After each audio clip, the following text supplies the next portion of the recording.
প্রিয় দশম শ্রেণীর শিক্ষার্থী বন্ধুরা, আশা করি তোমরা ভালো আছো। তো আজকে আমরা এই ভিডিওতে আলোচনা করব দ্বিতীয় পর্যায়ক্রমিক মূল্যায়ন 2024 দশম শ্রেণী ইতিহাসের সাজেশন নিয়ে। তো তোমাদের কাছে একটা রিকোয়েস্ট, তোমরা ভিডিওটি না টেনে শেষ পর্যন্ত ধৈর্য সহকারে দেখো।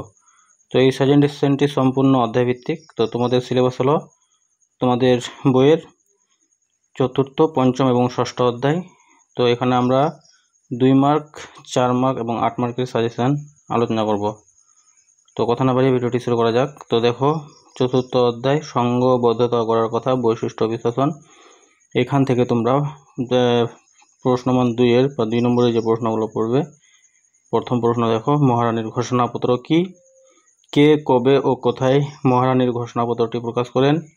ভারত সভার লক্ষ্য বা উদ্দেশ্য কী ছিল? হিন্দু মেলা গঠনের উদ্দেশ্য কী ছিল?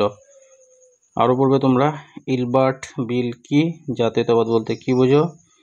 ভারতীয় জাতীয় কংগ্রেস কবে প্রতিষ্ঠিত হয়? এর প্রথম সভাপতি কে ছিলেন? সভা সমিতির যুগ বলতে কী বোঝায়? বা 19 শতকের দ্বিতীয়ার্ধকে সভা সমিতির যুগ বলা হয় কেন? তারপরে দেখো, মঙ্গল পাণ্ডে স্মরণীয় কেন? ঝাঁসির রানী বিখ্যাত কেন? সিপাহী বিদ্রোহের প্রত্যক্ষ কারণ কী ছিল? মহাবিদ্রোহের ব্যর্থতার 2টি কারণ উল্লেখ করো। এই ছিল চতুর্থ অধ্যায় থেকে 2 মার্কের মোস্ট ইম্পর্টেন্ট 2 মার্কের প্রশ্ন। এবার প্রশ্নমান 4 নিয়ে আলোচনা করব। তো প্রশ্নমান 4-এর মধ্যে আছে দেখো, মহাবিদ্রোহের প্রকৃতি বা স্বরূপ কেমন ছিল? এই প্রশ্নটি তোমাদের 8 মার্কেও আসতে পারে।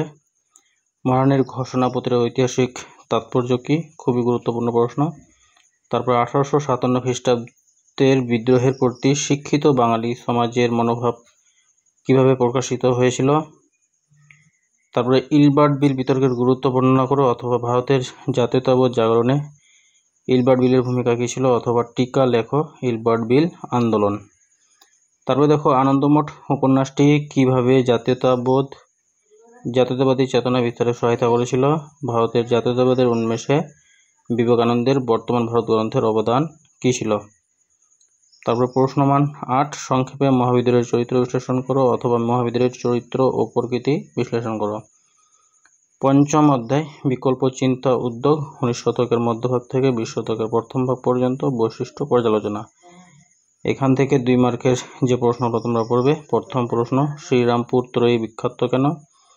জাতীয় শিক্ষা পরিষদ প্রতিষ্ঠার উদ্দেশ্য কী ছিল? কাকে কেন বাংলার গুটেনবার্গ বলা হয়? বাংলার ছাপাখানার বিকাশে পঞ্চানন কর্মকারের ভূমিকা কী ছিল? বাংলার মুদ্রণের ইতিহাসে বোটতলা প্রকাশনীর গুরুত্ব কী? ইউ.এন. রায় অ্যান্ড সন্স কি? ডক্টর মহেন্দ্রলাল সরকার কে ছিলেন? তারপরে দেখো, বিশ্বভারতী প্রতিষ্ঠার উদ্দেশ্য কী ছিল? অথবা রবীন্দ্রনাথ ঠাকুর বিশ্বভারতী প্রতিষ্ঠা করেন কেন? তারপরে প্রশ্ন দেখো, শ্রীনিকেতন কি উদ্দেশ্যে প্রতিষ্ঠিত হয়েছিল? বসু বিজ্ঞান মন্দির প্রতিষ্ঠার উদ্দেশ্য কী ছিল? তারপরে 19 শতকে বিজ্ঞান শিক্ষা বিকাশে Indian association for the cultivation of science এর ভূমিকা কী ছিল? হিকির ছাপাখানা বিখ্যাত কেন? প্রশ্নমান 4-এর দেখো, শ্রীরামপুর মিশন প্রেস কিভাবে একটি অগ্রণী মুদ্রণ প্রতিষ্ঠানে পরিণত হলো? অথবা উইলিয়াম কেরি বাংলার মুদ্রণ শিল্পে বিখ্যাত কেন? 2 নম্বর প্রশ্ন দেখো, বাংলায় ছাপাখানার বিকাশে উপেন্দ্র কিশোর রায়চৌধুরীর ভূমিকা আলোচনা করো। তারপরে কারিগরি শিক্ষার বিকাশে বাংলায় বেঙ্গল টেকনিক্যাল ইনস্টিটিউটের কী ভূমিকা ছিল? বিশ্বভারতী প্রতিষ্ঠার ক্ষেত্রে রবীন্দ্রনাথ ঠাকুরের শিক্ষা চিন্তার পরিচয় দাও। প্রশ্নমান 8 পড়বে তোমরা, মানুষ, প্রকৃতি ও শিক্ষার সমন্বয় বিষয়ে রবীন্দ্রনাথের চিন্তার সংক্ষিপ্ত পরিচয় দাও। ষষ্ঠ অধ্যায় দেখো, ষষ্ঠ অধ্যায় থেকে দেখো প্রশ্নমান 3-এর যেগুলো পড়বে তোমরা। 3 কাঠিয়া প্রথা কি? চম্পারণ সত্যাগ্রহ কি? খেদা সত্যাগ্রহ কি? বারদৌলি সত্যাগ্রহ কি? তেভাগা আন্দোলন কি? মিরাট ষড়যন্ত্র মামলা কি? তারপর অলিন্দ যুদ্ধ বলতে কি বুঝো? বাবা রামচন্দ্র কে ছিলেন? একা আন্দোলন কি? বা একতা আন্দোলন কি? এটা একতা হবে। চৌরিচৌরা ঘটনার গুরুত্ব কী ছিল? তাম্রলিপ্ত জাতীয় সরকার কি কি উদ্যোগ নিয়েছিল? তারপরে নিখিল ভারত ট্রেড ইউনিয়ন কংগ্রেস কি উদ্দেশ্যে প্রতিষ্ঠিত হয়েছিল? ফরওয়ার্ড ব্লক কে কেন প্রতিষ্ঠা করেন? ত্রিপুরী কংগ্রেসের গুরুত্ব কী ছিল? তারপর 4 মার্কের যেগুলো পড়বে, অসহযোগ আন্দোলন পড়বে কৃষক আন্দোলনের বিবরণ দাও। টিকা লেখো একা আন্দোলন। টিকা লেখো বারদৌলি সত্যাগ্রহ। তারপরে আইন অমান্য আন্দোলনে কৃষক শ্রেণীর ভূমিকা কীরূপ ছিল? ভারত ছাড়ো আন্দোলনের সময় কৃষকরা কী ভূমিকা পালন করেছিল? অসহযোগ আন্দোলনকারী শ্রমিক আন্দোলন বিশ্লেষণ করো। আইন অমান্য আন্দোলনে শ্রমিক শ্রেণীর ভূমিকা কীরূপ ছিল? ভারত ছাড়ো আন্দোলনে শ্রমিক শ্রেণীর ভূমিকা আলোচনা করো। টিকা লেখো ওয়ার্কার্স অ্যান্ড পেজেন্ট পার্টি।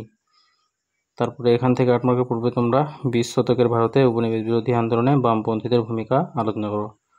তো প্রিয় শিক্ষার্থী বন্ধুরা, ভিডিওটি ছিল এই পর্যন্ত। ভিডিওটি যদি ভালো লাগে থাকে তাহলে অবশ্যই চ্যানেলটিকে সাবস্ক্রাইব করে বেল আইকনটি ক্লিক করে রাখো, যাতে এর পরবর্তী গুরুত্বপূর্ণ ভিডিও নোটিফিকেশন তোমরা সঙ্গে সঙ্গে পেয়ে যাও। ধন্যবাদ।